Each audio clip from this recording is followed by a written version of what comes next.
একটি নতুন স্বপ্ন, একটি নতুন চ্যালেঞ্জ, একটি নতুন উদ্যোগ। 7 বিঘা জমি নিয়ে যাত্রা শুরু। ওয়ার্ল্ড ব্যাংক এবং এডিবির প্রযুক্তিগত সহযোগিতার আশ্বাস দিয়েও ফিরে যাওয়া, কিন্তু থেমে থাকেনি। চাইনিজদের অঙ্গীকার দৈনিক উৎপাদন হবে 50,000, কিন্তু উৎপাদন হয় মাত্র 20,000।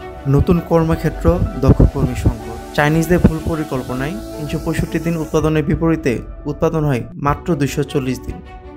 নতুন পরিকল্পনা, নতুন ব্যবস্থাপনা, নতুন জনবল, সকল প্রতিবন্ধকতা কাটিয়ে সাফল্যের সূর্যোদয়। উৎপাদন বৃদ্ধি, জমি বৃদ্ধি, নিজস্ব পরিবহন ব্যবস্থা, ব্যাংক ঋণ পরিশোধ, পরিবেশ বান্ধব সার্টিফিকেট অর্জন এবং শিল্প কারখানা হিসেবে স্বীকৃতি লাভ। বনলতা রিফ্যাক্টরি লিমিটেডের উৎপাদন বৃদ্ধির সাথে আরেকটি নতুন ক্রেন নির্মাণ এবং নতুন মেশিন স্থাপনের পরিকল্পনা। নতুন মেশিনের জন্য এলসি খোলা হয়। টানা 2 বছরের করোনা মহামারীতে 40 ভাগ অটো ইটের কোম্পানি বন্ধ হয়ে যায়, কিন্তু বনলতা রিফ্যাক্টরি লিমিটেড সাহসিকতার সাথে নতুন মেশিন স্থাপন করে। দুর্ভাগ্যবশত আমাদের পুরাতন ক্রেনটি ভেঙে পড়ে যায়, কিন্তু বিচক্ষণতার সাথে ক্রেনটি পুনর্নির্মাণ করা হয়।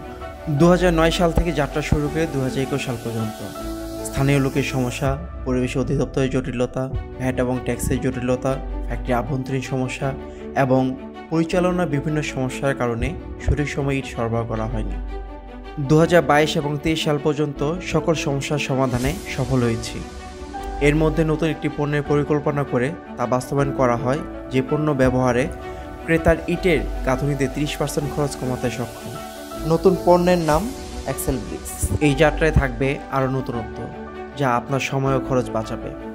সর্বোপরি আপনারা বনলতা পরিবারের সাথে ছিলেন, আছেন এবং থাকবেন, এর প্রত্যাশায় আমাদের অবিরাম পথ চলা।